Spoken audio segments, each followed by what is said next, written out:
of fortune, ghost towns round another bend. Tanks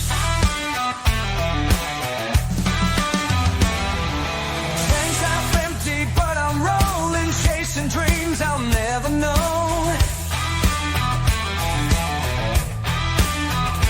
In this hard land, I've been searching for a place to call my own. Fresno, Nevada, I hear you calling. A lone rider in a sea of stars. Fresno, Nevada, where the night is falling. I'll find my way with these worn out scars. Greetings from Fresno, Nevada, the mythical home of cess, gear, and ammo. It's time to take a look at our latest project, Cryptids for the Shadowdark. Spooky music, spooky music, spooky music, spooky music. Yes, it's 33 pages of cryptid, juicy, chewy, nuggety nonsense from yours truly for only $5 on Giant Slayer Games and Drive-Thru. No, Drive-Thru is being weird. It's a book about cryptids for Shadowdark. I'd already done a cryptids book, as you know, 2 in fact. So I just wanted to revisit that title once again for Shadowdark, as this is an expansion to the Fearsome Beasts of Shadowdark book I put out last month. Originally, this was going to go in Fearsome Beasts of Shadowdark, but then I decided not to put it in Fearsome Beasts of Shadowdark because I'd just done Wretched Beastry, and I just done an article on cryptids. So I was like, no, I just did it. But then I asked around, and people were like, how come you didn't do the cryptids? Where's the stats for Elvis and Bigfoot? So I was like, fine, I'll do it. So I went through the about 2 years worth of work of all the different research I've done and sort of cobbled it down. This is only 30 pages, so it is not an extensive knowledge vacuum of everything there is about cryptids across the United States and the world, because when you boil it down, a lot of them are the same. Like Bigfoot. Let's just start with number 1, Bigfoot. Okay, if you know the top 3 cryptids, Bigfoot's got to be in the top 5, not if not the top 3, if not number 1. Everybody has a Bigfoot. Everybody has a Bigfoot. Every state has a Bigfoot. Sometimes more than one Bigfoot. Sometimes they have a Bigfoot, and then sometimes they have something else, which is basically just a Bigfoot with a different name. Often several cities in that state have Bigfoot sightings and claim to be the Bigfoot home of the United States. But definitely, yeah, every state in the Union, all 50 states, all 51 states, whatever you want to call it, Bigfoot. Everywhere you go, there's a Bigfoot. Pretty much, if you live someplace that's even got something resembling a forest that's more than an acre, you have a Bigfoot. Now, there's a lot of theories as to why Bigfoot gets around so much. You know, we could use the hollow earth theory that he teleports or whatever. But yeah, Bigfoot, every state. Or is there maybe there's a hidden other species of Bigfoots, or maybe it's some vast galactic, I don't know, but Bigfoot's in every state. Another one is lake monsters, Loch Ness monster, lake monsters. Pretty much any state that has landlocked water has a lake monster. They're everywhere. Loch Ness is not the only one. If your state has a landlocked body of water, you have a lake monster. And then that just continues. There's a lot of them that are the same. El Chupacabra, the Thunderbirds. Almost every state has a werewolf type creature. You know, even here where I live, we've got a Bigfoot. We have got a headless horseman. We have got the Charman, probably the most famous cryptid where I live. And we've got a brand new cryptid, one that's only started appearing since the 2018 fires up in Ojai, the Thompson fire. So cryptids can be very, very old, or they can be relatively new. And you know, what's the difference between a cryptid and a ghost? What's the difference between a cryptid and an alien? What's the difference between a cryptid and, you know, whatever? Is there a difference, you know, between folklore and stuff?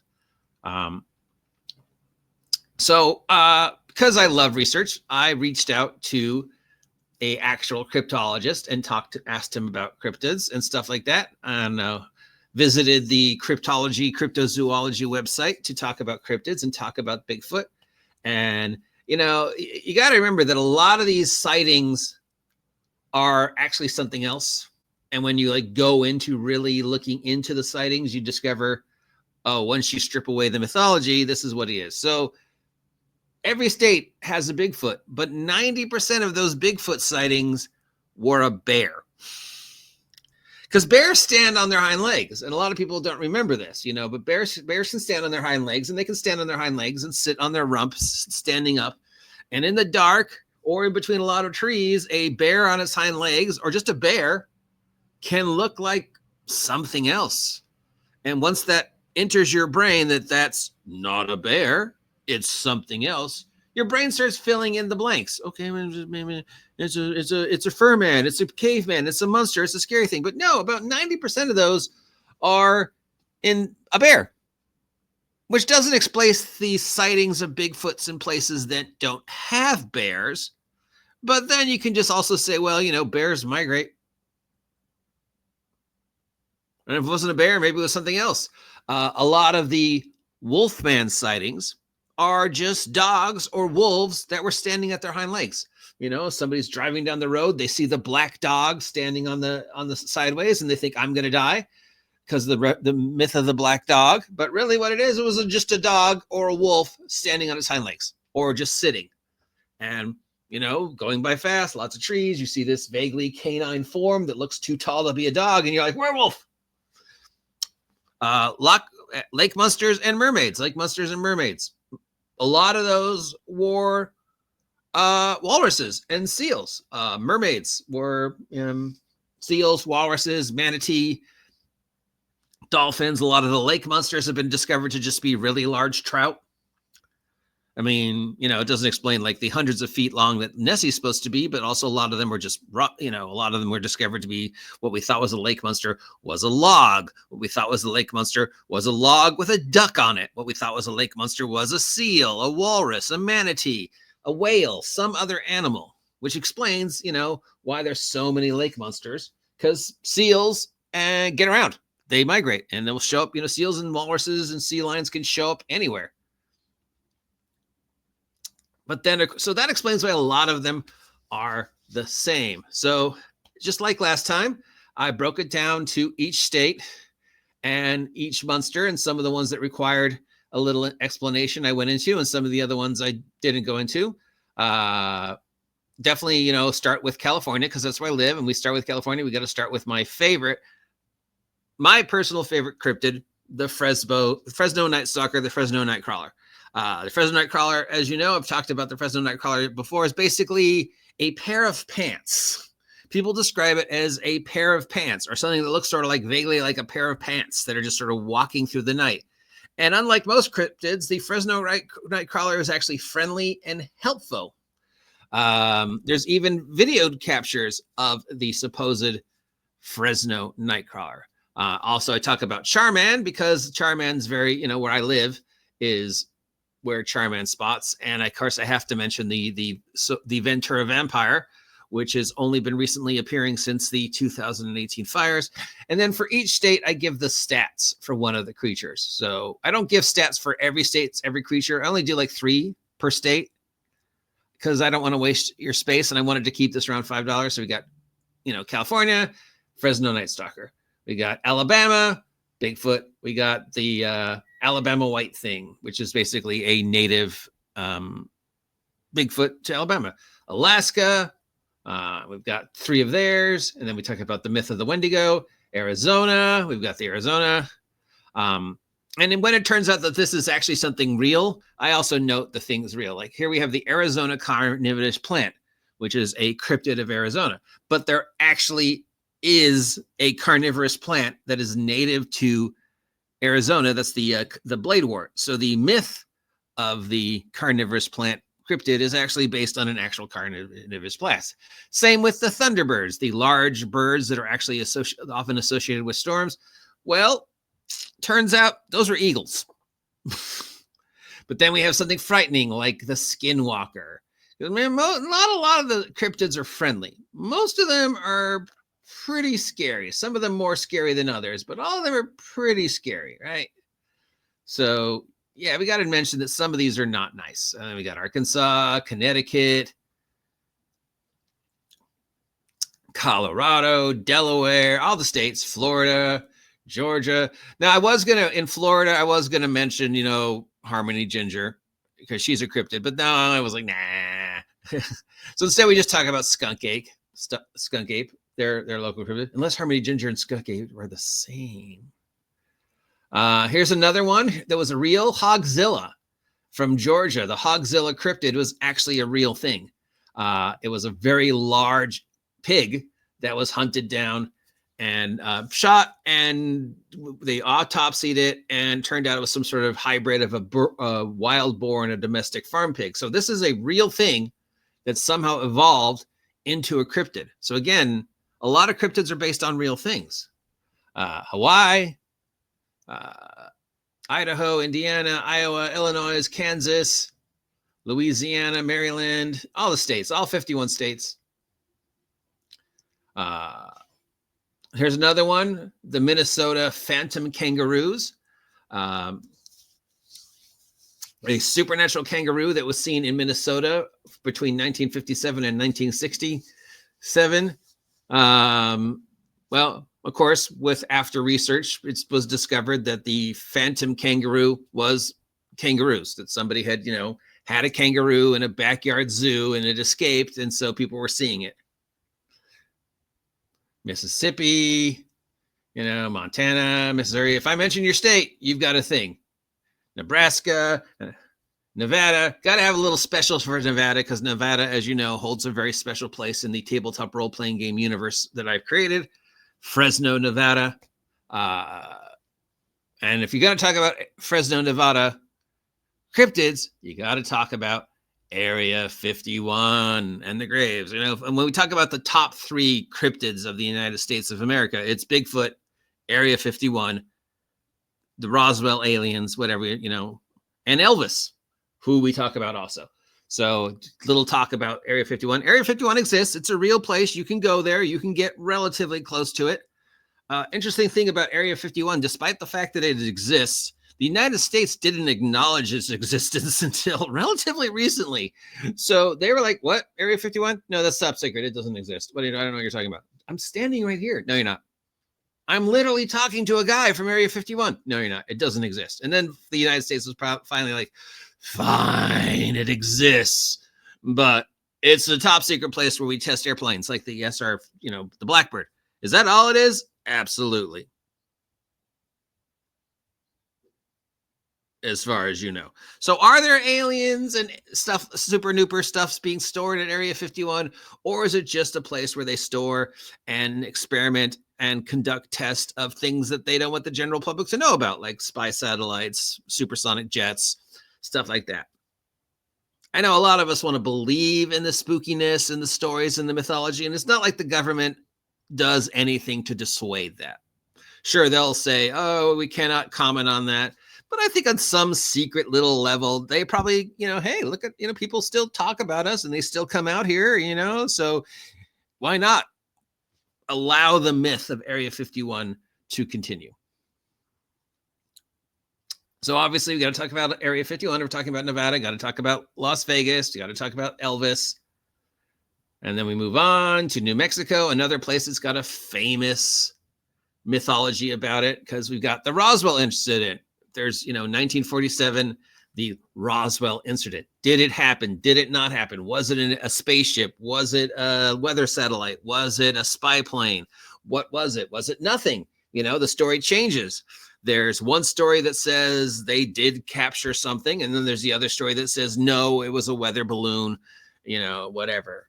Well, why did the weather balloon have bodies in it? Oh, those weren't bodies in it. Those were mannequins, because we were testing how altitude affected certain things. So we had these humanoids on there to test how high altitudes would affect whatever it was they claimed they were testing. Why is there mannequins on this weather balloon? Oh, we were testing something. Why did that testing something require a mannequin? You could have just tested whatever that was on something way smaller and still get the same results, right? Why did you need a mannequin? Well, we wanted to test how impacts. No, well, it wouldn't have been the same. Well, we wanted to test how such and such affected, No, but putting it on a mannequin or putting it in a mannequin wouldn't be the same as affecting how it might affect a human. Because, yeah, we're not the same as a mannequin. A mannequin is plastic and wood, and we're flesh and blood and stuff. So, but yeah, that was the thing. You know, that's the claim, that it was a thing, a weather balloon or a experimental balloon. They were testing stuff. And as for why they found things that looked like bodies upon it, because, well, their claim was, well, no, there were these humanoid shaped things in the thing because we were testing a thing, which, you know, you're like, yeah. Got New York. Okay, moving on. New York. Here's another one where New York has got giant sloths. Well, sloths are real animals. Sloths can get very big, and there are sloths that escape from the zoo. And of course, the most famous cryptid associated with the New York is the alligator. And the thing is, New York will tell you there's no alligators because they couldn't survive the sewers in the winter because the sewers can drop to 0 degrees. Despite the fact that there are documented sightings and photographs of the alligators, yeah, no, there's no alligators in the sewers. They couldn't survive. But yeah, except people have seen it. So again, is it real? El Chupacabra, another favorite. It's just, you know, Pennsylvania, Rhode Island. Yes, Rhode Island is a real place. Tennessee.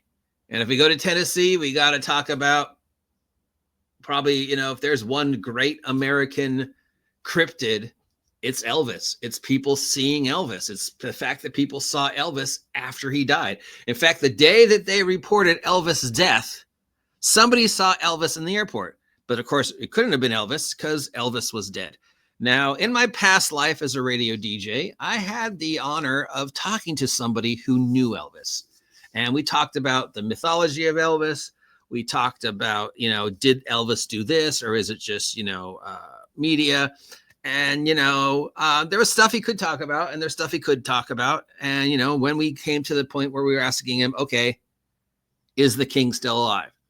And the guy said, look, I don't know if Elvis is alive or if I don't know Elvis isn't alive. As far, you know, I was there. I was at the funeral. Something happened. But in my heart of hearts, I'd like to believe the king is still alive. And you know what? I could live with that. If you are out there, Elvis, and he would be like 90 something, and you're just living your life and occasionally you make an appearance, the myth of Elvis is so much bigger than the actual king. So God love you, king of rock and roll. Blah, blah, Washington State, blah, blah, blah. We got to have a special mention of Fresno, Nevada, even though it isn't a real place. Fresno, Nevada is based on a real place. And then we've, of course, Fresno, Nevada has its own cryptid. It's the Fresno Flying Man, which is mentioned in the previous Fresno books, Vigilantes for Shadowdark. And then we move to the rest of the world, because don't think we're alone, America. Every country on the planet has a Bigfoot. Sounds like a song. Every country has a monster. Oh, that is a song. So yeah, we are not alone in cryptids. Every country in the world has a Bigfoot, and most of the countries in the world have a lake monster. So again, that opens the question, how does Bigfoot get around so much? Or what is it? What is it that people are seeing? What is it that people saw? I mean, there's even a Bigfoot in Saudi Arabia, and you're like, that's the desert. Where's the jungle? Where's the forest? Where is Bigfoot hiding? But they have a Bigfoot. So Bigfoot gets around. Same with loch monsters. And then we do the rest of the world, other cryptids of the world. And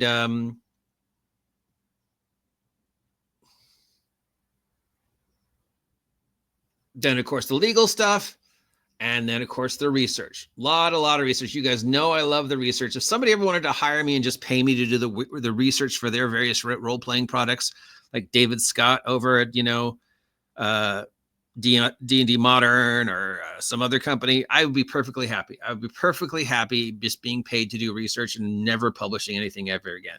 Half the fun for me is doing the research. Half the fun of me is looking stuff up, making the phone calls, sending out the letters. And this is like 2 years worth of, you know, work. I was like on the phone with people when I was researching this. You know, when I was researching the Alamo, I called the Alamo. I talked to the customer service at the Alamo.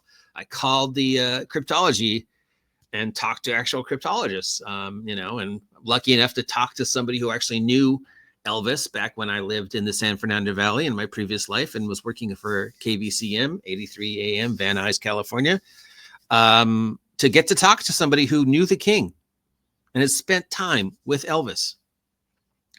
So yeah, I love the research. So just tossing it out there. If you're listening to the sound of my voice, even if it was Wizards of the Coast and there was like, look, we just want to pay you to research shit, I'd be like, I'm perfectly fine.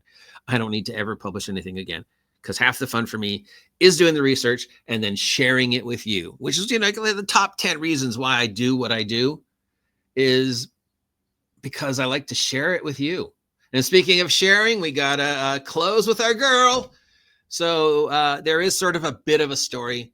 And the bit of the story is, of course, that we sent our mascot Tag, because she's not doing anything right now, out to get the pictures of these various cryptids. And she claims she didn't see anything.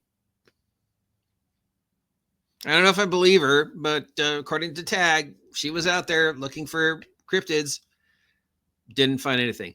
And yes, I now do realize that Tag kind of looks like Harmony Ginger, which is unintentional because Tag predates my knowing Harmony Ginger. So no, Tag is not based upon Harmony Ginger. Cryptids, $5. It's on drive-through. It's on Giant Slayer. It just felt like it, I needed to finish it. So I can say I've done my monster book and I never need to revisit it. I've done the Cryptid book for 2.5 different games. I don't need to do it again. I'm sure somebody else will do a Cryptid book and probably be bigger and better. But hey, I did it first. And I had the pleasure of actually speaking to people, and I love getting into the weeds, as they say. Why are there so many Bigfoots? Why are there so many sightings? Why are there so many werewolves? And then just rationalizing, okay, that wasn't a werewolf. It was a dog. Okay, that wasn't a Bigfoot. It was a bear. And then, finding the real ones like Hogzilla. This actually happened, the carnivorous plant. No, that's an actual thing. But it's an actual thing that also has a myth behind it. So a lot of people define cryptids as spooky monsters that live on the fringes of society. But I think the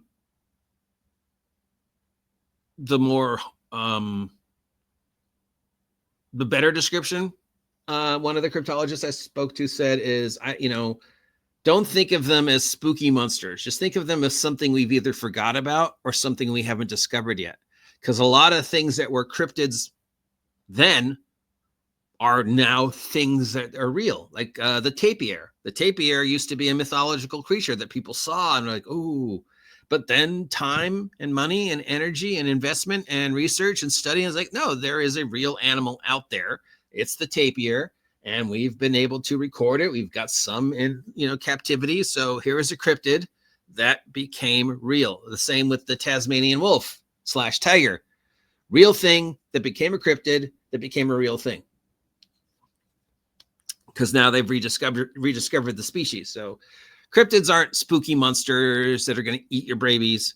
They're things we've either yet to discover or things we forgot about, like the tapir. Of course, that doesn't explain Bigfoot, but whatever.